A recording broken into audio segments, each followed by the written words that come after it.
Shalom à toutes et à tous, Erev Tov, on espère que vous allez bien et on est certain que vous avez passé un super Yom Yerushalayim avec Midreshet Yehuda Manitou et ceux qui ont profité de la journée avec Ariel. Et maintenant, on te retrouve en Zoom pour nous parler d'un point tout particulier puisque tu veux nous dire qu'il y avait une mission secrète en pleine guerre des 6 jours. Vechavod Ariel.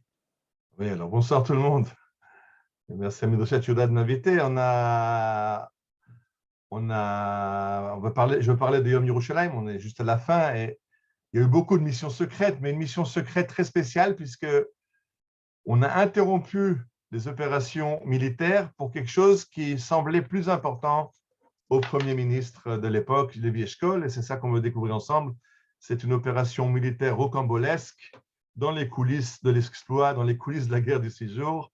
Alors, je vous invite, je vais lancer le... Oh, pardon, je m'excuse de tromper de bouton. Share screen. Voilà. Pourquoi je ne suis pas au départ?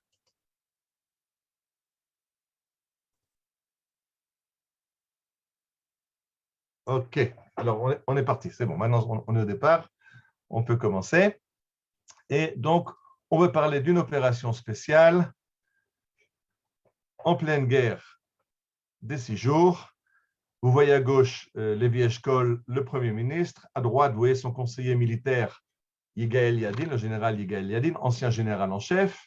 Et puis en bas, le renseignement militaire, on ne va quand même pas mettre une photo. Bon, vous tenez, on va quand même mettre la photo de l'officier du renseignement qui est en bas, qui est caché en bas, mais dans quelques minutes. Alors tout d'abord, un petit rappel, un léger rappel. Depuis 1949, depuis la fin des combats de la guerre d'indépendance, Jérusalem est partagée en deux. Vous voyez sur la carte qui est à votre droite, en vert, Jérusalem juive, et en rose orangé, Jérusalem illégitimement, illégalement occupée par la Jordanie, avec une enclave juive au mont Scopus, et à gauche, les fameux panneaux qui séparaient Jérusalem. Attention, danger, frontière devant toi. 19 ans, la ville était séparée en deux, ce que Naomi Shemer a immortalisé dans son shir, Yerushalayim Shel Zahav, Haïr Asher Badad Yoshevet Uveliba Choma. Quand Naomi Shemer parle d'une ville qui est séparée par une muraille, elle ne parle pas des murailles de la vieille ville, elle parle de ce mur de béton qui sépare Jérusalem-Est de Jérusalem-Ouest pendant 19 ans, qui a été abattu après la guerre des 6 jours. Quand la guerre des 6 jours avance, puisqu'au début, on n'a pas prévu d'attaquer la Jordanie, le contentieux était contre l'Égypte, mais une fois que les canons de Hussein ouvrent le feu sur Jérusalem, on est obligé de se battre à Jérusalem. Et 2 jours plus tard, les parachutistes sont au mont du Temple et après au mur, et des dizaines de milliers de Jérusalémiens viennent au Kotel pour la première fois, la première fois depuis 19 ans. On voit même à droite David Ben Gurion qui va venir au Kotel. Tout le monde se presse pour aller au Kotel. Parmi tous ces gens qui voudraient aller voir le Kotel se trouve une personne.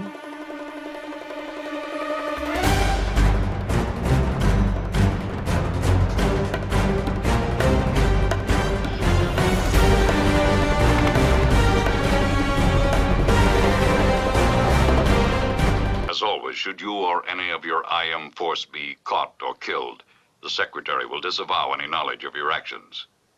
This tape will self-destruct in 5 seconds. Good luck, Jim.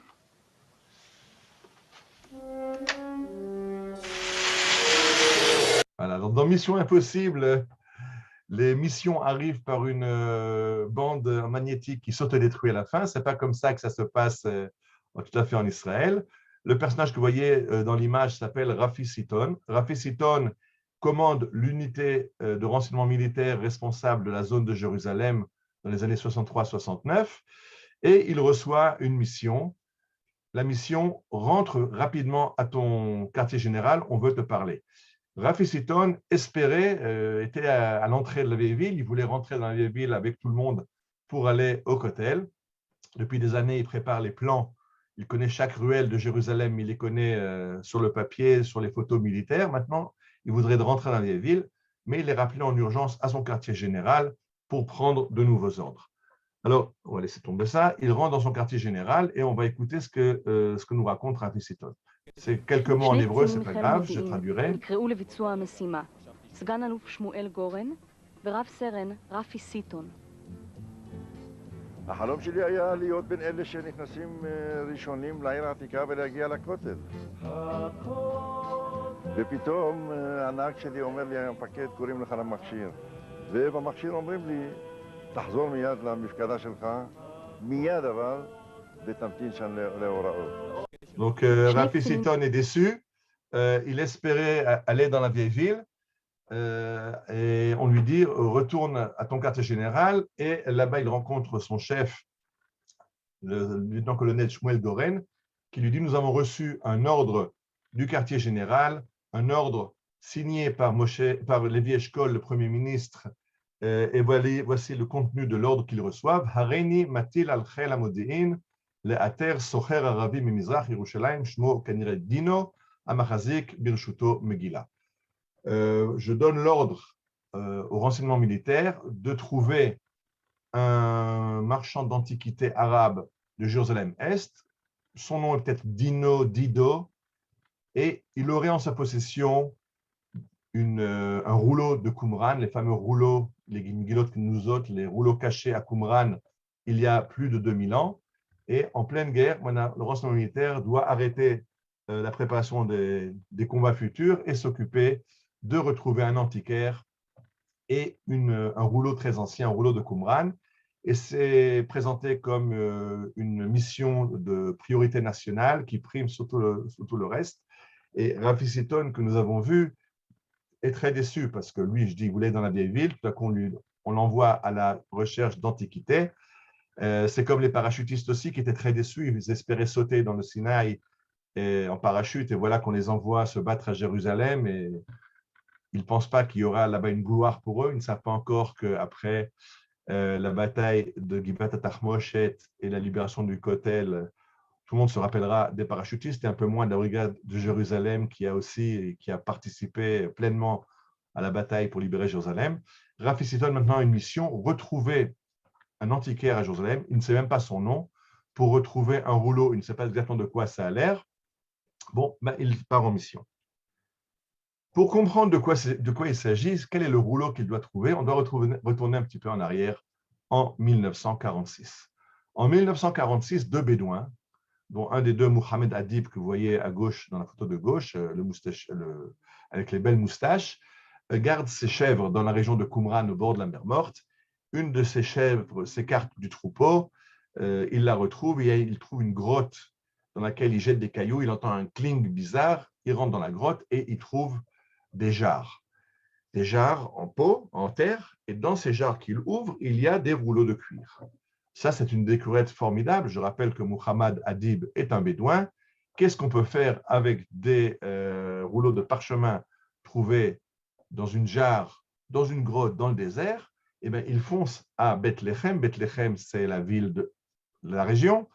Et il va trouver un cordonnier du nom de Kando en lui disant « J'ai trouvé du parchemin, fais-moi des nouvelles sandales. » Alors, Kando, qui est cordonnier, mais qui est aussi un petit peu marchand, enfin, il touche à beaucoup de choses, voit que ce parchemin a l'air ancien, il se rend compte qu'il y a des signes dessus, il ne sait bien sûr pas lire ce qu'il a entre les mains, mais il comprend que ça peut valoir de l'argent. Donc, il explique à Mohamed Adib que ce parchemin n'est pas bon pour faire des semelles, il est trop fin, trop vieux, il va tomber en morceaux. Par contre, si Mohamed Adib veut lui laisser le parchemin, en contrepartie, il lui donnera des nouvelles sandales faites dans un bon cuir bien solide. Mohamed Adib accepte, il est tout content, il a des nouvelles semelles, il a de nouvelles sandales et Kando est très content, il a un parchemin qui a l'air ancien. Il dit à Mohamed Adib, retourne dans la grotte et cherche, il y a peut-être encore d'autres rouleaux comme cela. Si tu en trouves d'autres, je suis acquéreur. Et c'est comme ça que Mohamed Adib va lui amener 7 rouleaux anciens qui valent, pour l'instant, personne ne sait ce que ça vaut, en tout cas c'est ancien, et Kando cherche à les revendre. Il est antiquaire et il va trouver un acquéreur en la personne du métropolite de l'église syrienne, assyriaque de Jérusalem, le père, le révérend Anastasius Samuel, que vous voyez à droite, qui est donc le métropolite de l'église assyriaque et qui achète 4 de ces rouleaux anciens pour quelques centaines de dollars. Ça a l'air ancien, ça a l'air quelque chose d'intéressant, mais il n'a aucune idée de quelle trouvaille inestimable il a en main. Donc, Anastasius Samuel le montre à des amis de l'école biblique de Jérusalem, de l'école d'archéologie du nom d'Albright, et tout le monde se rend compte que ce sont des rouleaux anciens, sans très bien comprendre ce que sont ces rouleaux et que représentent-ils et qui sont-ils en fait. Alors, à cette époque-là, un archéologue juif, Eliezer Lipa Soukenik, rencontre un des archéologues qui lui parle de ces rouleaux, et Eliezer Lipa Soukenik se rend compte que c'est un rouleau biblique très ancien, et donc il demande d'où vient ce rouleau. On lui dit que ça vient d'un antiquaire du nom de Kando de Bethléem, et Eliezer Lipa Soukenik prend contact avec cet antiquaire, lui demande « Aurais-tu d'autres rouleaux à me proposer ?» Kando répond « Oui, j'en ai d'autres. » Mais le problème, c'est qu'à l'époque, se rendre à Bethléem, c'est compliqué. Jérusalem est déjà coupée en deux, pas par le mur qui va séparer Jérusalem est de ouest après la guerre d'indépendance, mais les Anglais déjà avaient fait des zones de sécurité. Bevingrad, on l'appelait par dérision, du nom comme le siège de Leningrad qui avait été la fin des Allemands en Russie. Alors là, c'est le siège, pardon, Stalingrad, qui avait été la fin des Allemands en Russie. Bevingrad, ça va être la fin des Anglais en Palestine. Donc, les Anglais font des zones de tampons avec des fils de fer barbelés, avec des dents de dragon qui empêchent les voitures de passer. Et c'est très dur de se rendre à Bethléem. Mais Eliezer Lipa Soukenik fixe rendez-vous avec Kando devant les barbelés. Vous voyez l'image qui vient d'un petit film qui est au musée d'Israël. Et ils se rencontrent des deux côtés du barbelé. Et Kando donne un fragment de rouleau à Eliezer Lipa Soukenik pour qu'il puisse l'analyser et voir qu'il s'agit effectivement d'un rouleau ancien. Il faut se rappeler une chose, c'est qu'en archéologie, il y a énormément de faux. Ça vaut beaucoup d'argent, et donc les faussaires ne se gênent pas de faire des fausses pièces de monnaie, des faux rouleaux, des faux tampons anciens, etc. On fera peut-être une fois une conférence sur Moshe Shapira, qui était le faussaire de génie, qui a fait des faux dans énormément de domaines archéologiques à Jérusalem.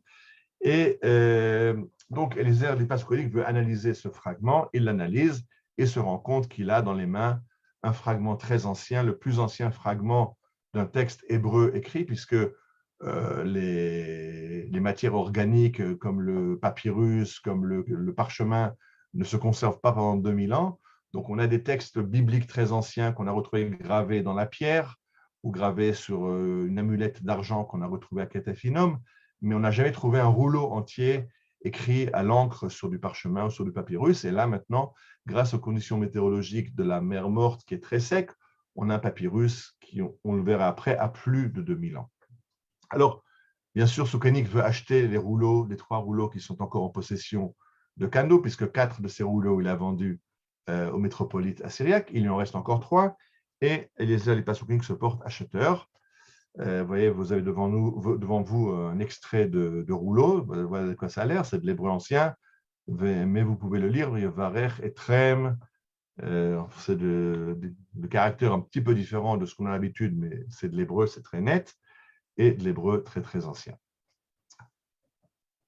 Et la date que fixe Soukenik à Kando, la date où ils se mettent d'accord pour acheter les 3 rouleaux, se trouve être le 29 novembre 1947. Donc, on est quelques mois après la trouvaille des premiers rouleaux, presque un an est passé, mais le 29 novembre 1947, c'est une date fatidique. C'est la date où l'ONU doit voter le plan de partage de la Palestine. Et donc, est-ce qu'on peut aller à Bethléem ou est-ce qu'avec les tensions et la montée du nationalisme arabe, Eliezer Lipa Soukenik ne risque pas sa vie en allant à Bethléem. Et donc, il se tourne vers le commandant des chefs d'opération de la Haganah pour lui demander est-ce qu'il peut aller à Bethléem ou est-ce que c'est trop dangereux? Et la réponse qu'il reçoit du commandant des opérations de la Haganah est une réponse en 2 volets. La première réponse, c'est bien sûr que tu ne peux pas y aller. C'est beaucoup trop dangereux dans la situation, dans les conjonctures actuelles du vote à l'ONU. Tu ne peux pas aller à Bethléem. D'un autre côté, cette trouvaille archéologique est bien trop importante pour que tu n'ailles pas à Bethléem et tu es obligé d'aller chercher à Bethléem. Et sur cette réponse ambiguë, d'un côté, il faut aller à Bethléem, de l'autre côté, tu ne peux pas aller à Bethléem, il ajoute ce mot papa. Parce que le chef des opérations de la Haganah n'est autre que le futur général Yigael Yadin, futur général en chef, qui va être le général en chef d'ailleurs de la guerre d'indépendance, et qui est le fils de Eliezer Lipas Upekenik. Donc son fils lui dit, il faut que tu y ailles, c'est trop important, on ne peut pas rater une occasion pareille. De l'autre côté, fais gaffe parce que c'est très très dangereux à cette date-là d'aller à Bethléem. Soukenik va à Bethléem, rencontre Kando et achète les 3 premiers rouleaux pour quelques centaines de dollars. C'est très peu par rapport à la valeur de ces rouleaux. C'est beaucoup d'argent de l'époque, mais c'est peu par rapport à la valeur des rouleaux. Et il réussit à acheter 3 rouleaux. Un, c'est un rouleau du livre de Isaïe, de livre biblique d'Isaïe. Le deuxième, c'est un rouleau qui s'appelle rouleau de la guerre, je vais tout vous expliquer. Le troisième, le rouleau des louanges, Megillat Haodayot. À Qumran, on a retrouvé des écrits de 3 catégories. Une catégorie, ce sont des textes du Tanakh, des textes bibliques.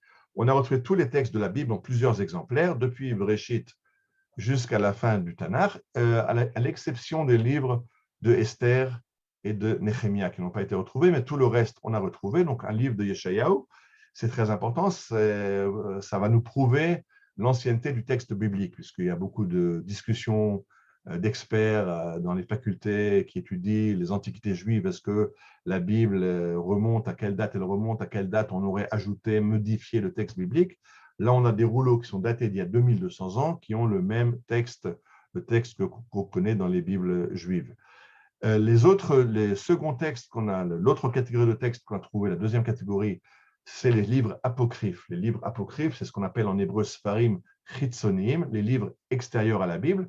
Ce sont des livres de la sagesse, des livres de sagesse juive, ou des livres historiques juifs, comme le livre des Maccabées, comme le livre de Judith, qui sont des livres historiques, ou comme le livre de Ben Sira, l'Ecclésiastique, qui sont des livres de sagesse, qui sont des livres écrits par des juifs, mais que les rabbins n'ont pas rentrés dans le canon biblique. Et pour cette raison, on les a oubliés. Surtout que les rabbins nous ont dit dans le Talmud, Hakore basfarim chitzonim en lo chelek leolam haba. Celui qui lit les livres extérieurs n'aura pas sa part au monde futur, bien que les rabbins ne se gênent pas pour les lire et pour les citer dans le Talmud.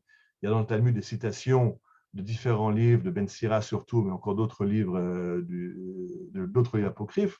Le Rav Cherki a une fois expliqué dans un cours que Hakore basfarim chitzonim, Mikra, c'est le nom que les rabbins donnent à la Bible. Celui qui lit les Sfarim Chitzonim comme le Mikra en disant c'est la Bible, n'a pas sa part au monde futur, ce n'est pas la Bible, ce n'est pas la Kedusha, la sainteté du canon biblique, mais ce sont des livres de sagesse juive. Comme on ne les a pas étudiés chez les Juifs, on les a perdus en fait, et on ne les connaît que de leur traduction en grec qui sont restés dans les Bibles chrétiennes. Les catholiques ont intégré ces livres-là dans les Bibles catholiques, et donc on connaît les traductions en grec, en latin, mais la première fois qu'on trouve les originaux en hébreu, en araméen, qu'on a retrouvé à Qumran. Le troisième groupe de textes qu'on trouve à Qumran, ce sont des textes de la secte qui habitait Qumran. À Qumran, il y avait une secte juive qu'on appelle Kat Hayachat, c'est comme ça qu'eux-mêmes s'appellent, la secte ensemble. C'était les kibbutznikim avant l'heure, puisque chez eux, tout est partagé. Il n'y a pas de propriété privée, donc c'est le kibbutz, le premier kibbutz, c'est la secte du Yachad. Au début des trouvailles des rouleaux de Qumran, on a voulu parler des Esséniens. Aujourd'hui, c'est pratiquement acquis que ce ne sont pas les Esséniens, mais on sait par l'historien de l'époque, Yosef ben Matityahu Flavius Joseph, qu'il y avait 22 sectes juives à l'époque. Donc, nous, on se rappelle des Prouchim, dont nous sommes les descendants, on se rappelle des Tzdukim, les prêtres du temple, on se rappelle des Issim, mais il y avait encore beaucoup d'autres. Et le groupe du Yachad qui habite à Qumran a des textes qui sont propres à cette secte du Yachad. Dans l'un des textes, il y a donc le rouleau de la guerre qui raconte une guerre eschatologique entre le Kohen Aracha, le méchant prêtre de Jérusalem, et le Moré Tzedek, le maître de justice, qui est le maître de la secte de Qumran, qu'il y aura une guerre entre ces deux courants, et le Moré Tzedek vaincra le Kohen Aracha de Jérusalem. Donc ça, c'est raconté dans le rouleau de la guerre. Et il y a comme ça aussi les règles de la secte qui donnent les règles, comment se conduire à Qumran dans cette secte du Yachad. On a des commentaires de la Bible qui sont des commentaires de la secte du Yachad. Ils appelaient ça péché. On a le péché Habakkuk, donc l'explication du livre du prophète Habakkuk écrit par ces gens de Qumran.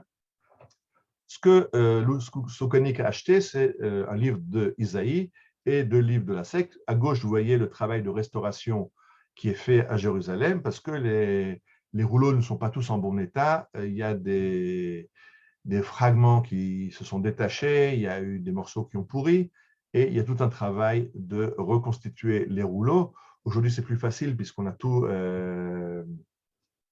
scanné, cherchez le mot, on a tout scanné, et aujourd'hui, on a des ordinateurs qui font du puzzle et qui refont le puzzle et ils nous collent les morceaux. À l'époque, ça se faisait bien sûr à la main. Et on va laisser tomber ça. On arrive à 1949. 1949, la guerre d'indépendance est finie. On peut retourner à l'archéologie. Le problème est que vous voyez la carte à droite, la région de Qumran, la région de la mer Morte, en tout cas le nord de la mer Morte, la région de Qumran, c'est en jaune, c'est donc sous occupation jordanienne. Et donc, on ne peut pas retourner, on ne peut pas aller à Qumran, continuer les fouilles. Les Jordaniens vont continuer les fouilles parce que les Jordaniens ont aussi une école d'archéologie. Il faut se rappeler que la Jordanie, ça a été créé de toutes pièces par les Anglais. Les Anglais sont derrière, les archéologues anglais sont très intéressés à continuer à trouver les rouleaux de Qumran. C'est considéré comme la plus grande découverte archéologique du XXe siècle. Et donc, les fouilles continuent. Malheureusement, elles ne sont pas en Israël, elles sont en Jordanie, à Qumran.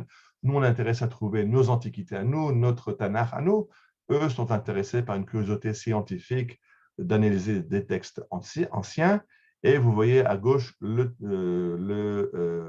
directeur des fouilles en Jordanie, qui est un Français qui s'appelle Roland Deveau. Vous voyez de nouveau dans cette photo Roland Deveau, à droite avec un fragment de rouleau qu'il vient de trouver, et derrière avec des soldats de la Légion transjordanienne, les soldats, les bédouins de la Légion arabe de Transjordanie.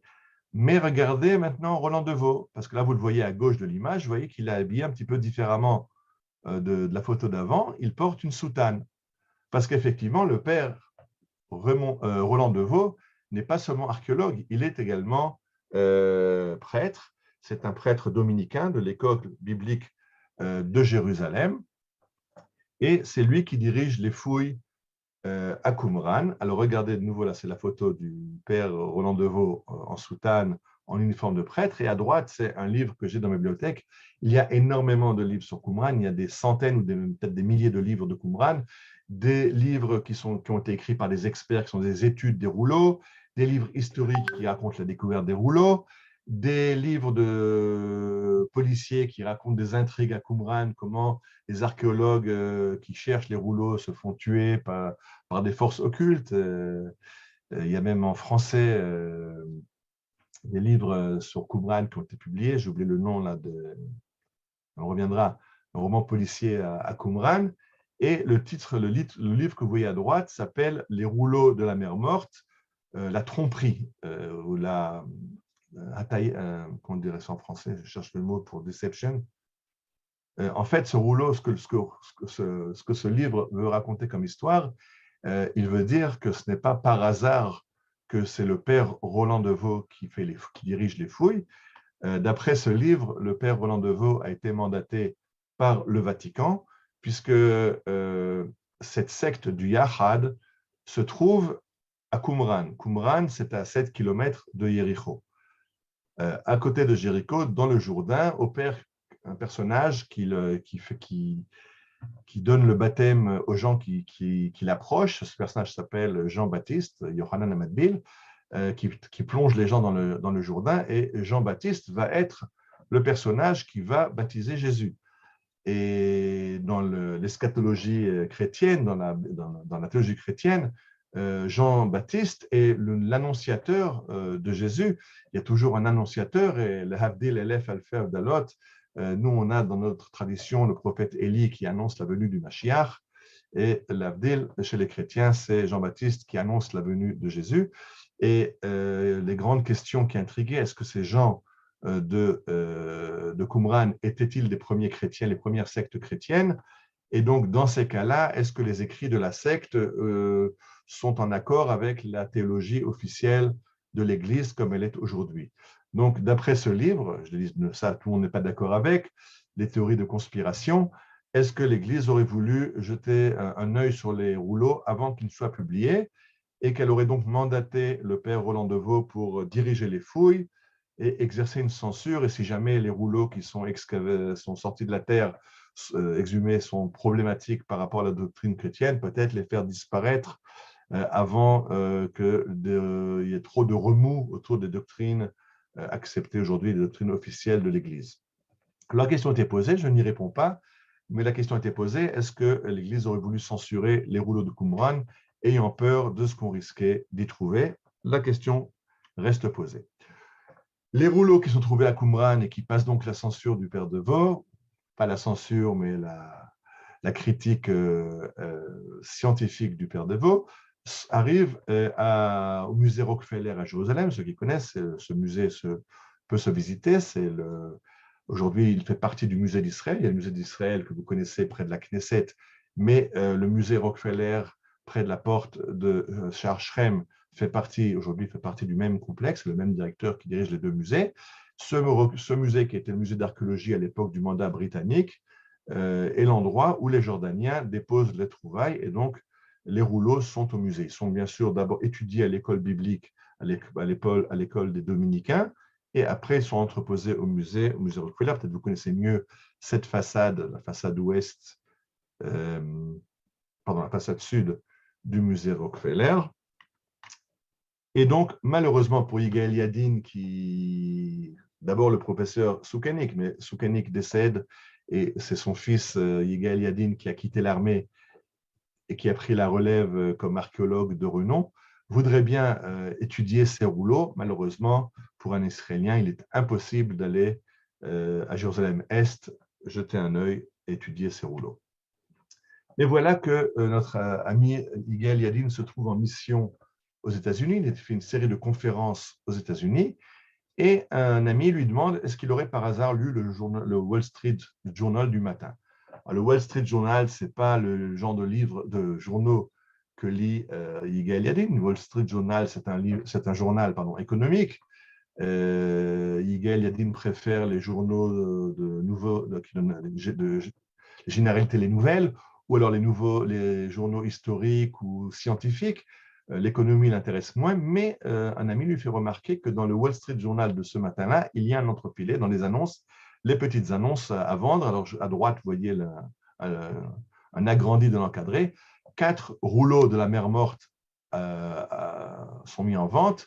Des manuscrits bibliques datant d'il y a au moins 200 ans avant l'ère commune sont en vente. Ce serait un cadeau idéal pour une institution religieuse éducative, et l'adresse où prendre contact pour acheter ces 4 rouleaux de la mer Morte. Alors pour Soukanik, pour Yigael Yadin, c'est évident, il s'agit des 4 rouleaux que Kando avait vendus au métropolite Anastasius Samuel. Effectivement, Anastasius Samuel a fui Jérusalem et les combats entre Juifs et Arabes en 1948. Il était aux États-Unis, il a emmené les rouleaux avec lui, et maintenant il voudrait bien se faire un peu d'argent et vendre ces rouleaux. Le problème, c'est qu'il ne peut effectivement pas les vendre chez un antiquaire ou dans un journal d'archéologie, parce qu'on risquerait de lui poser des questions. Comment a-t-il obtenu ces rouleaux? C'est un vol qualifié d'antiquité, c'est interdit par les lois de l'UNESCO. Et donc, il ne met pas une annonce dans un journal où les archéologues risquent de s'intéresser à ces rouleaux, mais il l'a mis dans le Wall Street Journal. Yigael Yadin, qui a compris de quoi il s'agit, dit à un ami, va te porter acquéreur. Si moi je me porte acquéreur, il risque de comprendre que c'est le gouvernement israélien, il va faire monter les enchères. Donc, on va faire un achat par tiers pour qu'il vende à un prix correct. Le contact est pris, il y aura des délibérations, il y aura des discussions assez vives. Et finalement, Anastasius Samuel demande $120,000 pour les rouleaux. C'est une somme énorme à l'époque. $120,000 des années 50, ça permet d'acheter plusieurs appartements à Jérusalem à l'époque. C'est aujourd'hui en millions de dollars. Bien sûr, Yigael Yadin n'a pas cet argent. Le gouvernement israélien n'a pas non plus l'argent. Je rappelle qu'on est dans les années 50. On est en pleine récession. J'avais fait une conférence sur le MeToo, les années d'austérité. Et donc, Yigal Yadin va demander à des riches philanthropes américains de donner l'argent, mais il va demander à l'État d'Israël de se porter garant du fait qu'il va trouver l'argent pour sceller l'achat avec Anastasia Samuel. Donc, le gouvernement israélien est derrière, même dans les coulisses, pour garantir qu'il y aura de l'argent qui va rentrer. Et en fait, c'est des juifs américains, la famille Gottesman, qui va donner la grosse partie de l'achat, plus de 70 000 $, ils vont donner pour acheter ces rouleaux.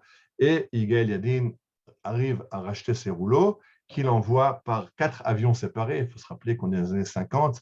Les avions ne sont pas aussi safe qu'aujourd'hui. Il y a un petit peu un risque. On ne va pas prendre le risque de perdre ces rouleaux qui ont 2000 ans d'existence, plus de 2000 ans d'existence. Et donc, il y a 4 messagers dans 4 avions différents qui prennent les airs pour Israël. Et aujourd'hui, et donc à Jérusalem, on a réuni les 7 rouleaux de la mer Morte qu'on connaissait d'avant 47, d'avant la guerre d'indépendance. Mais pendant ce temps-là, les Jordaniens, on trouve des nouveaux. Ça, malheureusement, on ne peut rien faire. Ils sont au musée Rockefeller. Alors, voilà les rouleaux que maintenant on a qui sont aux mains d'Israël. Vous connaissez le rouleau de Yeshayahu, j'avais parlé. Megillat HaOdayot en bas, c'est le Thanksgiving. Et War Scroll, le livre des guerres. Ce qu'on a retrouvé, c'est un deuxième livre, une deuxième version du livre de Yeshayahu. Pesher Habakkuk est un commentaire sur le livre prophétique de Habakkuk, un commentaire de la secte de Qumran. Serach HaYachad, c'est les règles de la communauté de Qumran, comment ils mangent ensemble, tout est commun, qu'ils mangent en silence, qu'ils vont au mikvé avant chaque repas, toutes les règles de la secte dans le Serach HaYachad, et un midrash extérieur du livre de Bereshit. Tout ça sont les 7 rouleaux qui sont maintenant chez Yigal Yadin, vous le voyez là, avec les rouleaux qui sont à Jérusalem. Mais Yigal Yadin rêve encore de Qumran et des rouleaux que les Bédouins sont en train de trouver. Et pour l'instant, dans les années 60, on fera même un musée à Jérusalem, au musée d'Israël. Le début du musée d'Israël sera le Hechal HaSefer, la salle du livre où sont exposés les rouleaux de Qumran. Vous voyez à droite le toit du bâtiment qui ressemble au couvercle d'une des jarres où on a retrouvé les rouleaux. À gauche, vous voyez le centre du bâtiment où est exposé le rouleau de Yeshayahu. Aujourd'hui, ce n'est plus l'original parce que l'original a tenu le coup de 1000 ans dans le désert, mais il s'abîmait à la lumière, donc il est maintenant dans des caves avec contrôle de luminosité, contrôle hygrométrique, etc. Et c'est un fac-similé qui est exposé au musée. Mais Yigal Yadin, qui a été donc général en chef de la guerre d'indépendance, se dit il y a peut-être encore d'autres grottes, d'autres trouvailles à faire dans le désert. Et ce qui se passe maintenant, c'est que les Bédouins sont partis à la chasse au trésor parce qu'ils ont compris qu'il y a beaucoup de rouleaux qui valent beaucoup d'argent à Qumran. Et d'ailleurs, ce qu'ils vont faire, quelque chose qui est assez terrible pour les archéologues, c'est quand ils vont se rendre compte que ça vaut très cher, qu'on leur paye beaucoup d'argent pour leurs rouleaux, ils vont les découper en morceaux. Parce que pourquoi vendre un rouleau si on peut en vendre 2 ou 3? Donc, ils prennent les rouleaux, ils les coupent. Les archéologues vont se rendre compte plus tard que les rouleaux peuvent se mettre bout à bout. Ils vont comprendre que c'est les Bédouins qui les découpent. Et pour essayer de contrer cette dévastation, ils vont dire aux Bédouins qu'ils vont payer un prix d'après la longueur du rouleau. Et plus le rouleau est long, exponentiellement, le prix va monter de façon à ce qu'il n'y ait pas intérêt à être découpé en morceaux. Mais donc, la région de Qumran est en Jordanie, on ne peut pas faire de fouilles là-bas. Mais Yigal Yadin dit, mais il y a quand même une partie du désert de Judée qui est en territoire israélien. Peut-être que là-bas aussi, il y a de quoi trouver. Et donc, il va mettre l'armée au service de 4 missions archéologiques. Il va prendre les 4 archéologues les plus en vue de l'époque. Et ils vont faire des fouilles dans le Nachal Mishmar, dans le Nachal Eigrod, dans le Nachal Selim. Et on va retrouver, par exemple, dans le Nachal Mishmar, près d'En-Gedi, on retrouve ce trésor qui est à gauche, un trésor chalcolithique avec des centaines de pièces en bronze d'un sanctuaire qui a 4000 ans d'âge. Dans la grotte qui va s'appeler Meharat Haigrot, on va retrouver des lettres de Bar Korva, le général qui a dirigé la révolte contre les Romains à l'époque de l'empereur Adrien, ce dont on a rappelé ces combats dans le jour de l'Akba Omer la semaine dernière. Donc, on fait des trouvailles dans le désert dans le Midbar Yehuda, mais on n'a pas retrouvé des rouleaux comme à Qumran. Ça, c'était resté uniquement sur la région de Qumran. On a fait d'autres découvertes dans d'autres régions du désert de Yehuda. Donc, on a une moisson de découvertes archéologiques, on n'a toujours pas les rouleaux. Les rouleaux sont toujours chez les Jordaniens. Et alors, je vous ai parlé du fait qu'il y a beaucoup de faux en archéologie. Il y a beaucoup d'amateurs aussi qui font la course aux antiquités. Au 19e siècle, il y avait un aventurier du nom de Parker qui a créé une société par action pour retrouver les trésors du temple à Jérusalem. Il avait promis aux actionnaires qu'il diviserait le butin, les objets d'or du temple de Jérusalem entre les actionnaires. Il a commencé à faire des fouilles à Jérusalem. Il a fait des dégâts terribles parce que le gars, dès qu'il trouve un vase ancien, il le casse. Ça ne l'intéresse pas. Lui, ce qui l'intéresse, c'est uniquement les rouleaux en or qu'il pourra partager, le butin qu'il pourra partager avec ses actionnaires. Donc, il cherche des vases d'or, la menorah du temple, la table des pains ou d'autres ustensiles, mais les vases anciens ne l'intéressent pas.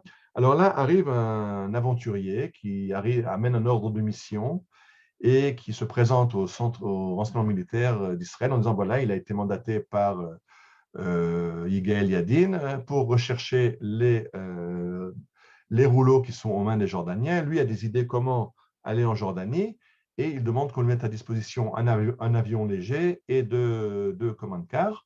Et il part en mission secrète, donc personne ne sait ce qu'il fait. Soi-disant, il fait des incursions vers Hebron, vers Bethléem pour trouver des rouleaux.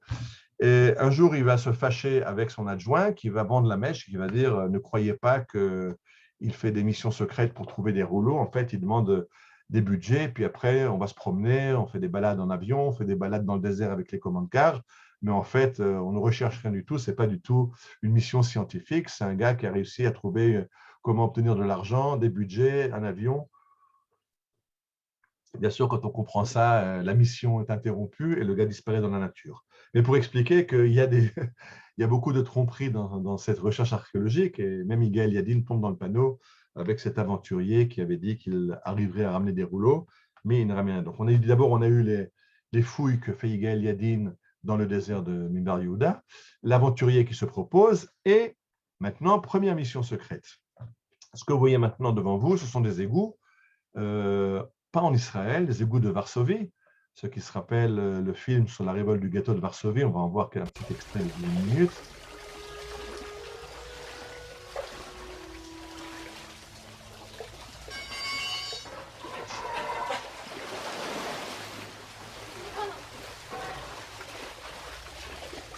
Bien, vous vous rappelez que dans la révolte du ghetto de Varsovie, après que le ghetto a été détruit, les derniers survivants de la révolte s'enfuient par les égouts pour rejoindre les partisans et continuer le combat. Alors, ce n'est pas qu'à Varsovie qu'il y a des égouts. Il y a des égouts dans toutes les grandes villes. Et je rappelle que Jérusalem moderne a été construite à l'époque du mandat britannique et les Anglais ont construit des égouts. Et on a une idée. On va passer par les égouts, puisque les égouts sous la ville de Jérusalem ne connaissent pas le fameux mur de Jérusalem. Ils ne connaissent pas la discrimination Jérusalem-Est, Jérusalem-Ouest qui règne au-dessus du sol. Et donc, on va passer par les égouts, on va rentrer à Jérusalem-Ouest, Jérusalem juive, dans les égouts, on va sortir des égouts juste devant le musée Rockefeller, on va rapidement neutraliser les gardiens du musée, on va s'emparer des rouleaux et on les ramène en Israël. Ça a été pensé, l'opération a été planifiée, elle n'a pas été exécutée parce qu'on se comprend qu'il y aura un petit problème. Si on ne peut pas raconter qu'on a les rouleaux et qu'on les garde secrets, alors on n'a rien fait parce que c'est une trouvaille scientifique, il faut l'étudier, il faut faire des rapports scientifiques, il faut faire des communications au monde scientifique. Et si on le fait, tout le monde saura qu'on a que l'armée israélienne a fait une incursion au territoire jordanien et on aura de gros problèmes à l'ONU, on va être attaqué à l'ONU. De quel droit a-t-on mené une action au territoire jordanien? Qui plus est, il s'agit d'un vol d'antiquités, puisque ces antiquités ayant été trouvées sur le sol jordanien, elles appartiennent à l'État jordanien. Et donc, on décide d'annuler l'opération, mais l'opération a été planifiée. Donc, c'est une opération secrète pour mettre la main sur les rouleaux, pour comprendre l'importance de ces rouleaux pour Israël. Alors, tout ça, c'était la préhistoire de la guerre des 6 jours où j'arrive maintenant. On a essayé d'acheter les rouleaux qu'on pouvait, on a essayé de trouver ce qu'on pouvait trouver dans le désert, on a essayé de rentrer dans Rockefeller, mais maintenant, la donne change puisqu'on est en 1967, à la guerre des 6 jours. Les Égyptiens ont militarisé le Sinaï et nous ont bloqué la navigation à Sharm el-Sheikh. Et donc, on part en guerre contre l'Égypte. Hussein se joint à la bataille et donc on part en guerre contre Hussein. Et bien maintenant qu'on a pris Jérusalem, on peut donc aller chercher les rouleaux à Rockefeller, bien sûr, mais aussi chez l'antiquaire. L'antiquaire a peut-être encore des rouleaux, parce que dans les années 60, Yigael Yadin a été contacté par un Américain qui dit qu'il est en contact avec un antiquaire de Bethléem, qui a encore en sa possession des rouleaux, qui demande la somme tout à fait dérisoire de 2 millions de dollars de l'époque. 2 millions de dollars de l'époque, c'est des dizaines de millions de dollars actuels. Il y a des discussions, des pourparlers avec cet Américain qui envoie des extraits, parce que de nouveau, Yigael Yadin dit « envoie-moi un extrait que je puisse voir que c'est sérieux ». Il découpe un morceau d'un rouleau, il l'envoie par la poste à Yigael Yadin, qui l'analyse, qui voit que c'est effectivement un rouleau de la mer Morte. Juste pour le fragment qui était envoyé par avion, il a demandé 7 000 $. Il en voulait 20 000. Finalement, il a réussi à baisser le prix à 7 000 $, ce qui est encore une somme faramineuse pour l'époque, pour un petit morceau de parchemin. Et ils se mettent d'accord pour la somme de 100 000 $ pour un manuscrit. Mais finalement, tout ça, ça n'aboutit pas parce qu'en fait, ce qui s'est passé, c'est que Majali, qui était le Premier ministre de Jordanie, avait accepté contre pot de vin de fermer les yeux et de laisser vendre ce rouleau vers un acheteur américain, mais Majali est assassiné et donc il n'y a plus possibilité de faire passer le rouleau aux États-Unis pour l'envoyer en Israël. Et donc cette opération d'acheter le rouleau n'a pas réussi. Mais maintenant, Yigael Yadin veut mettre la main sur ce rouleau, puisqu'il sait qu'il y a un rouleau qui est encore aux mains de l'antiquaire à Bethléem, et il veut profiter maintenant de la guerre de 6 jours. Maintenant, on ne sait pas encore si c'est une guerre de 6 jours. On ne sait pas que la guerre va être finie tellement rapidement. Et Yigael Yadin, qui est conseiller de sécurité, conseiller militaire du Premier ministre Levi Eshkol, lui dit il faut maintenant rapidement mettre la main sur le rouleau qui se trouve à Bethléem, plus les rouleaux de Rockefeller, avant que les Jordaniens aient le temps de tout replier, de tout prendre et l'emmener à Amman dans leur capitale.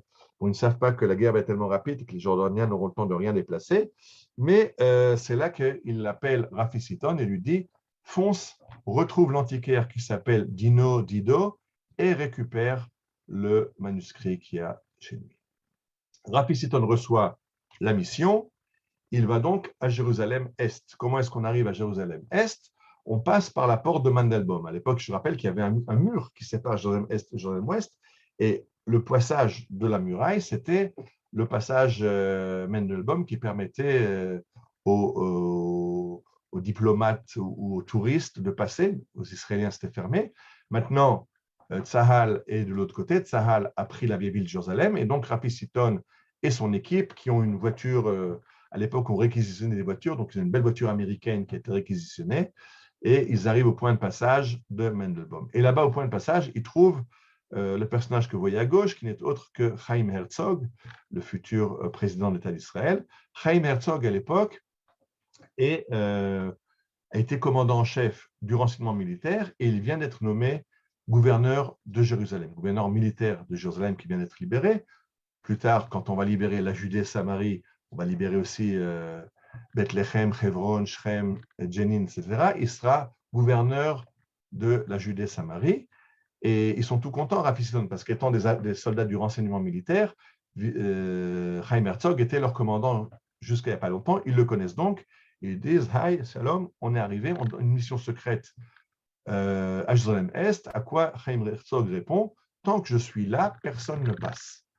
L'armée avait très peur qu'il y ait des razzias et les gens aillent voler les Arabes à Jérusalem-Est, et il y a une interdiction aux civils, il n'y a que les soldats qui se battent encore là-bas qui ont le droit d'être là-bas, et Rafi Siton comprend qu'il ne peut pas passer. Qu'à cela ne tienne, on va contourner. Au lieu de rentrer par la porte Mandelbaum, on va passer par le sud, par la région de Ramat Rachel, et ils arrivent à l'est de Jérusalem, ils arrivent à le quartier de Nachalat Shimon, Shimon HaTzadik, et là-bas, il y a un hôtel dans lequel Rafi Siton prend l'annuaire téléphonique, prend le bottin, cherche un antiquaire du nom de Dino, il ne trouve pas. Alors, ils écument les rues marchandes en cherchant des magasins pour chercher Dino, il ne trouve pas. Et finalement, ils se rendent à l'hôtel Ambassador où se trouve le quartier général des des parachutistes et il demande à une ligne téléphonique, l'hôtel ambassadeur est à droite, et ils veulent une communication avec Yigael Yadin. Yigael Yadin leur dit je ne sais pas plus que ce que je vous ai dit, Dido, trouvez-moi ce gars-là et trouvez le rouleau. Et donc, c'est quand même encore problématique de se promener dans la partie est de Jérusalem. Il y a encore des tueurs embusqués. Et Rafi Siton va chez le commandant de la région centre, le général Uzi Narkis, pour lui demander son aide pour rentrer à Jérusalem-Est. Vous voyez la photo connue de la guerre des 6 jours, où à droite, on voit Yitzhak Rabin, qui est le commandant en chef. À sa gauche, au centre, Moshe Dayan, qui est le ministre de la Défense. Et tout à fait à gauche, Uzi Narkis, qui est le commandant de Jérusalem, de la région centre, là en promenade de santé dans la ville qui vient d'être libérée. Et ils arrivent chez Uzi Narkis qui leur dit « Ok, vous êtes en mission secrète, je vous donne un commande-car pour aller à Jérusalem-Est. Et vous avez à droite le commande-car avec un mortier de gros calibre. Et c'est comme ça que Siton rentre dans Jérusalem-Est. Et ils arrivent de nouveau dans la région de la Rehov Salahadin, où il y a beaucoup de magasins, pour chercher cet antiquaire Dido, puisque Yigael Yadin s'énerve, trouvez-le et trouvez rapidement le rouleau. Et ce qu'il voit dans les rues de la ville, en fait, c'est des milliers de Jordaniens qui ont été arrêtés. Là, cette photo, c'est en Égypte, mais c'est la même chose à Jérusalem. Il y a des centaines, des milliers de civils qui sont arrêtés par l'armée parce que quand les Jordaniens ont compris qu'ils avaient perdu la bataille, beaucoup de Jordaniens ont jeté leurs uniformes, sont habillés en civil pour se fondre dans la masse. Et donc l'armée va devoir interroger pour comprendre qui est soldat et prendre des soldats prisonniers et relâcher les civils. Et Siton qui passe dans la vieille ville, il voit ces gens qui sont contre les murs de la ville, les bras en l'air, et il voit un personnage, un Jordanien qui est en uniforme de police, et il lui dit « Qui es-tu » Il lui dit « Je suis officier de police ». Et il dit « J'étais le commandant du poste de police de Vadi Joz, donc à côté des magasins de Rehov Salahadin. » Et Rafi lui dit « Tu connais tout le monde ?» Il dit « Bien sûr, je connais tout le monde. C'est mon rôle de policier dans la région, de connaître tout le monde. Est-ce que tu connais un Dido ? On cherche un gars qui s'appelle Dino. » À quoi le policier répond « Il n'y a pas de Dido, ce n'est pas un nom arabe, ce n'est pas de chez nous, je ne connais pas. Mais qu'est-ce que vous cherchez ?» Et alors Rafi lui dit « On cherche un antiquaire du nom de Dino. » Ben, il fallait le dire. Ce n'est pas Dino que vous cherchez Kando. Kando, c'est le grand antiquaire de Jérusalem. Venez, je vous amène dans son magasin. Et ils vont devant le magasin. Vous voyez là le magasin Kando, le magasin d'antiquité qui existe à l'époque, qui existe encore plusieurs années après. Et le magasin est fermé. Alors ils disent au policier, qu'est-ce qu'on fait? Le policier dit, mais en fait, Kando n'habite pas Jérusalem, il habite Bethléem. Ah, Bethléem, on se rappelle que l'antiquaire avec les rouleaux était de Bethléem. Est-ce que tu pourrais nous amener chez lui? Pas de problème. Et le policier jordanien amène Rafi Siton et son équipe chez Kando à Bethléem. Ils arrivent là-bas, le Kando les reçoit avec un grand sourire, les amène à son magasin, il leur ouvre le magasin. Et bien sûr, vous êtes mes invités, vous prenez ce que vous voulez, vous êtes mes hôtes. Bon, on cherche des rouleaux. Ah, les rouleaux, je n'ai jamais eu de rouleaux, je ne sais pas de quoi vous parlez, j'en ai jamais vu, j'en ai jamais eu. Muet comme une carpe. Il le ramène à Bethléem à la maison. Là-bas, il voit son fils qui sort de la maison Tony, son fils qui est dans la quarantaine, qui est son associé. Et finalement, Rafi décide d'arrêter et Kando et son fils Tony pour les emmener en salle d'interrogatoire au commandement militaire de la région centre à Ramleh. Et là-bas, des enquêteurs du renseignement militaire commencent à les interroger. Pendant 4 jours, mais non, il n'y a jamais eu de rouleau, on ne connaît rien, je ne sais pas de quoi vous parlez, muets comme des carpes. Au 4e jour, les enquêteurs qui sont assez déçus, ils n'arrivent pas à faire parler l'antiquaire, usent une tactique connue dans les interrogatoires. Ils disent à son fils, Tony, tu sais, c'est dommage parce que ton père vient de nous raconter, de nous dire où il a caché les rouleaux, donc on va maintenant le libérer, il va rentrer à la maison. Mais toi qui as refusé de coopérer, tu vas maintenant pourrir en prison pendant 10 ans. Et bien sûr, avant de l'emmener au cachot, ils lui permettent de rencontrer son père. Et il y a une scène que les enquêteurs n'avaient pas envisagée. Tony tombe à bras raccourcis sur son père et lui dit « Comment ? Moi, ton fils aîné, moi, ton successeur, moi, ton héritier, tu as des cacheteries et tu ne me dis pas où tu caches tes rouleaux.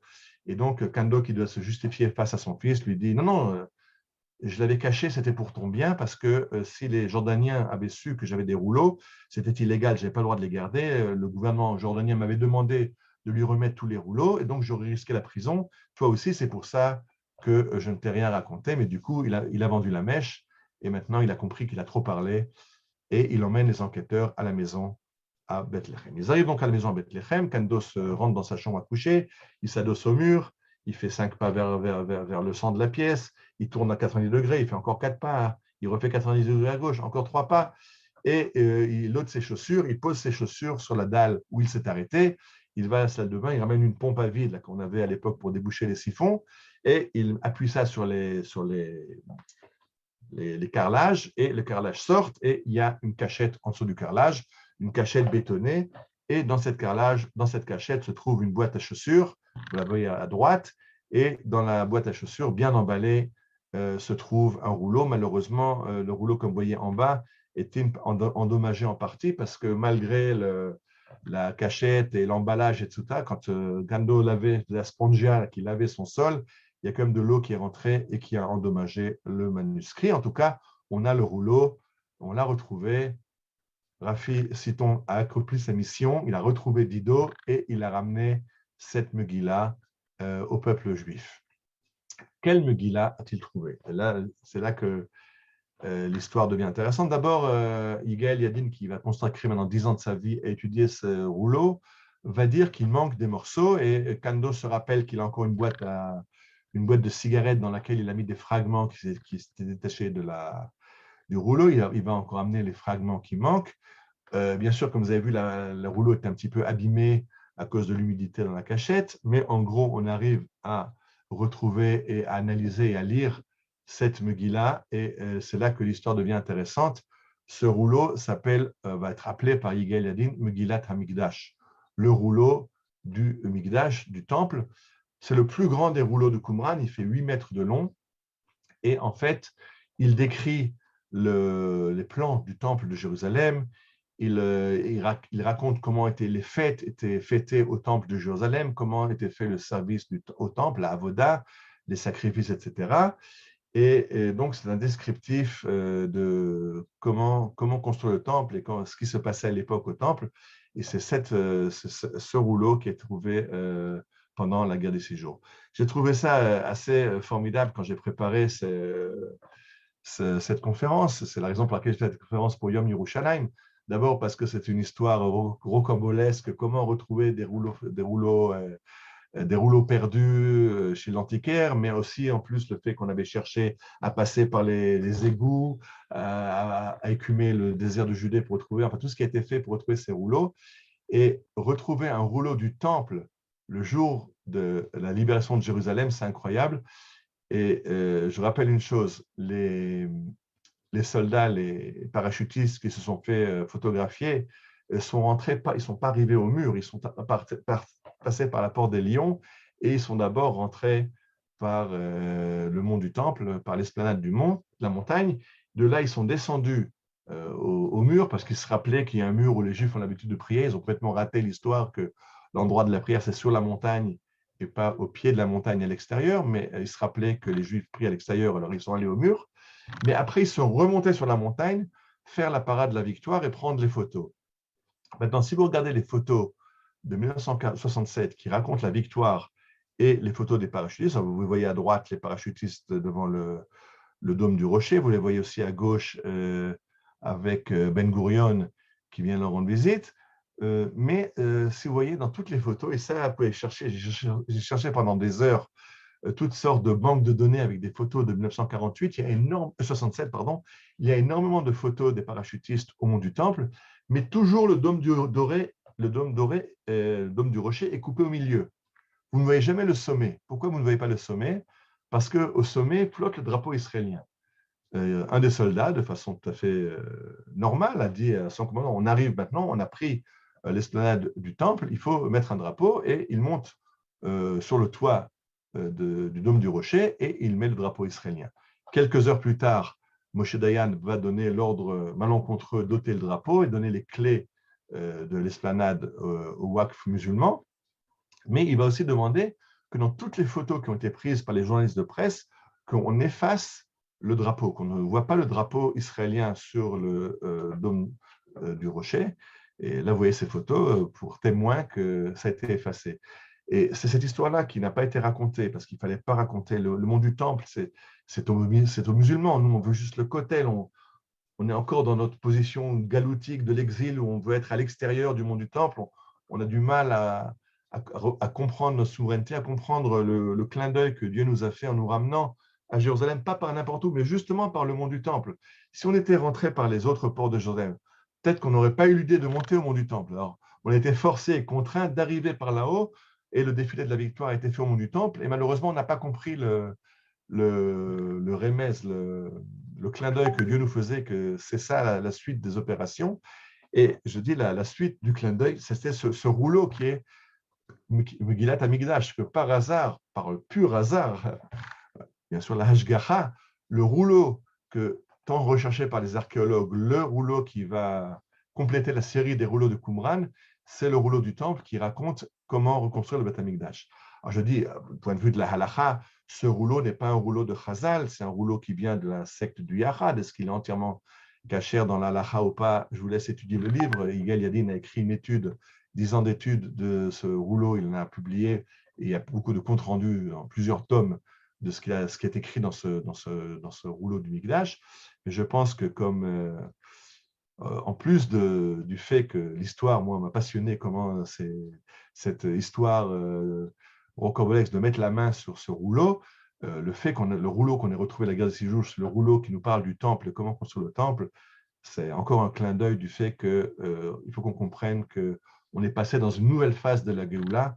Si le 5 Iyar 5708, on a dû et contraint, on a proclamé un État, on a recréé notre État qui avait cessé d'exister depuis pas mal de siècles. En 1967, en Tafshin Kavzaïn, à la guerre des 6 jours, on passe à un nouveau stade. Dieu nous amène à l'esplanade du temple, on retrouve le rôle du temple. Il faudrait peut-être qu'on commence à comprendre que la suite des opérations a quelque chose à voir à Jérusalem. Et tant qu'on ne comprend pas ça, on continuera à tous nos problèmes politiques et sécuritaires, parce qu'il y a un nouveau stade de la Géoula qui nous attend, qui s'est ouvert à nous en ce Yom Yerushalayim. Et cette année, il y avait on n'a jamais eu autant de monde qui est monté au Har HaBayit. C'est un début de comprendre qu'il veut retourner, parce que la suite des opérations, c'est Har HaBayit. Voilà. Alors, on a fini l'exposé. Merci beaucoup. Toda Rabba Ariel. Magnifique. Tu finis en beauté. Voilà, s'il y a des questions, c'est le moment. Oui, M. Villers. Non, ce n'est pas une question, c'était pour remercier encore Ariel Hassan. Merci beaucoup. Hier, ils ont mis le drapeau sur le mont du Temple. Oui, ils ont mis le drapeau. Il y a quelqu'un qui faisait partie de ces parachutistes qui a aidé à mettre le drapeau, qui a écrit un livre sur le sujet, il s'appelait Dani Biran, Zichrono Livracha, il est décédé il y a 5 ans, mais qui raconte toute l'histoire, comment ils ont mis le drapeau et comment après il reçoit l'ordre d'enlever le drapeau, et à quoi il va répondre à celui qui a mis le drapeau, on va dire à Motagour, le commandant parachutiste, moi j'ai mis le drapeau. Moi, je ne suis pas de ces gens qui enlèvent un drapeau israélien d'un endroit qu'on a libéré. Il a refusé, il a fallu envoyer quelqu'un d'autre pour enlever le drapeau de Kippat HaSela. Mais malheureusement, ça a été fait. Alors, vous voyez derrière moi dans la photo le grand drapeau qui a été déployé au Kotel pour Yom Yerushalayim. Malheureusement, c'est un drapeau qui est en bas. Ça me fait toujours mal au ventre. Ça me fait toujours un grand plaisir de voir ce drapeau énorme. Ça me fait mal au ventre de voir qu'il est en bas. Un drapeau, ça flotte en haut et pas en bas. Et quand on voit le drapeau israélien qui flotte sur la place du Kotel, ce n'est pas sa place. Sa place, c'est de flotter en haut de la montagne. Oui, Annie me dit qu'hier, il y a un groupe qui a mis un ou des drapeaux sur l'esplanade. Oui, oui. Je dis, il y a quelque chose, on est en train d'avancer un petit peu. On sent qu'il y a quelque chose qui bouge les 2-3 dernières années. On espère que ça va aller un peu plus loin que ça, mais on voit qu'il y a de plus en plus de gens qui montent au Har HaBayit, qu'il y a maintenant, chaque jour, vous pouvez prier Shacharit au Har HaBayit. C'est l'occasion de le dire, puisque l'année dernière, le Rav Ackerman avait fait toute une série de conférences sur l'importance de monter au Har HaBayit. Mais maintenant, on peut faire ce qu'on ne pouvait pas faire l'année dernière, c'est à chaque jour Shacharit et Mincha, avec Birkat Kohanim, avec une bracha que vous ne connaissez pas, parce que si vous vous rappelez la prière de Yom Kippour, quand le Kohen Gadol disait le Shem Amfourash, on disait Baruch Shem Kavod Malchuto Olam Vaed. Alors quand on est au Har HaBayit et que le Chazan fait la Chazarat Shatz, on dit les brachot, on ne répond pas Amen au Har HaBayit, on répond Baruch Shem Kavod Malchuto Olam Vaed. Et la bracha au Har HaBayit n'est pas Baruch Ata Hashem Chonen Adat, Baruch Ata Hashem Mekabet Intre Israël, mais c'est Baruch Ata Hashem Mina Olam Ve'ad HaOlam Chonen Adat. Il y a une bracha au Har HaBayit, au temple, on faisait la bracha de façon un peu différente et on en est revenu à ces brachot et Birkat Kohanim au Har HaBayit. Il y a encore quelques stades devant nous, on n'est pas encore, il y a encore beaucoup à faire, mais quelque chose est en train de bouger. C'est clair qu'il y a quelque chose. Je voudrais faire une petite remarque. Oui. Ariel, c'est pas seulement Moshe Dayan qui a remis les clés. Il y a les rabbanim aussi qui étaient derrière cette position aussi. Ils ont eu tellement peur de choses qu'ils ont aussi empêché. On paye le prix aujourd'hui aussi de ce manque de, je ne sais pas comment on appelle ça, mais enfin, les rabbanim aussi sont… Je ne veux pas rentrer, ça c'est un problème beaucoup plus grave. Oui, ça commence, mais il faut le dire. commence Pas Moshe Dayan seulement. Moshe Dayan, il a mais aussi. Tu as raison. Ça commence encore avec les rabbins qui n'ont pas soutenu le projet sioniste et qui ont voulu bloquer les Juifs de rentrer. Il y a beaucoup de problèmes. Ça, c'est le sujet d'une autre conférence. À propos rabbin, je suis obligé de le dire, le Rav Goren, au début de son livre, et c'est un des rares rabbins qui a écrit un livre entier sur le Har HaBayit, qui s'appelle Har HaBayit, au début de son livre, il dit « Je me mords les doigts parce que pour Me'arat HaMarpela, je me suis battu coûte que coûte, et grâce à ça, on a un accès au jour le jour facile, plus ou moins. Et pour le Har HaBayit, il a dit Vitarti, d'une certaine manière, et il s'en mord les doigts au début de son livre. Et c'est évident qu'il y a une grande responsabilité des rabbins, c'est le cadre de notre conférence. Mais ce que je veux dire, c'est que les rabbins, quand ils veulent prendre une décision, ils réfléchissent, ils font des conciliabules, ça aurait pris 2 semaines. Moshe Dayan n'a rien demandé à personne, il a donné un ordre, ça a été exécuté. S'il y avait des rabbins qui avaient discuté est-ce qu'il faut laisser le drapeau ou pas, ça aurait pris 2 semaines, on se serait peut-être habitué au fait que le drapeau est là-bas. Et on aurait déjà dit, bon, 2 semaines sont passées, il ne s'est rien passé, on le laisse. Mais Moshe Dayan, malheureusement, lui n'était pas rabbin, il a pris une décision rapide et avant qu'on ait le temps de réfléchir. Je voudrais revenir au début de ce que tu as dit. Tu as dit, on est en pleine guerre et il y a une mission secrète. Finalement, est-ce que la question que tu poses ce soir n'est pas qu'est-ce qui est plus important? Est-ce que c'est plus les combats physiques ou les combats spirituels? Mais justement, c'est ce que dit Gaël Yadin. Il dit c'est une mission historique. Bon, le renseignement militaire, il a son importance, mais sans lui, on pourra gagner la guerre. Mais maintenant, c'est encore beaucoup plus important de mettre tout l'accent, puisque Rafi Seiton, c'est le commandant de l'unité. Il doit gérer son unité qui a quand même des renseignements militaires à donner aux forces sur le terrain. Et Gaël Yadin lui dit c'est plus important maintenant, c'est une mission historique de récupérer ces rouleaux, ça prime les combats. Ça, c'est vraiment c'est Israël, quoi. C'est cette compréhension de l'importance de ce lien. Malheureusement, moi, ce qui m'a beaucoup déçu, c'est que quand j'ai cette histoire, je la connais depuis des années. Mais quand j'ai réappris et approfondi pour préparer la conférence, je me suis rendu compte, ce que je m'étais jamais rendu compte, que le sujet de ce rouleau, c'est le Mikdash, c'est le temple. Ouais. Ça, je n'ai jamais fait attention à ça. Je connaissais l'histoire, un des rouleaux de Qumran, un des rouleaux de Katayachad. Mais quand je me suis rendu compte que c'était la Megillat Hamikdash, ça donne encore un autre éclairage à ce qu'a été la guerre des 6 jours. C'est vraiment, on n'arrête pas de recevoir des clins d'œil d'en haut. Quel est le but de cette guerre? Le but de cette guerre, c'est de retourner au Mikdash. Malheureusement, on a un petit peu raté le coche.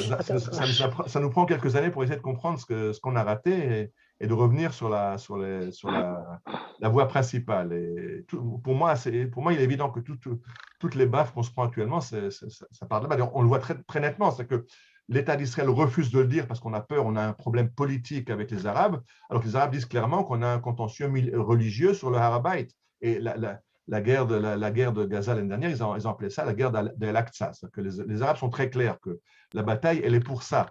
Et nous on tergiverse encore un petit peu. On commence petit à petit à se réveiller. J'aime la pour pub pour Bata.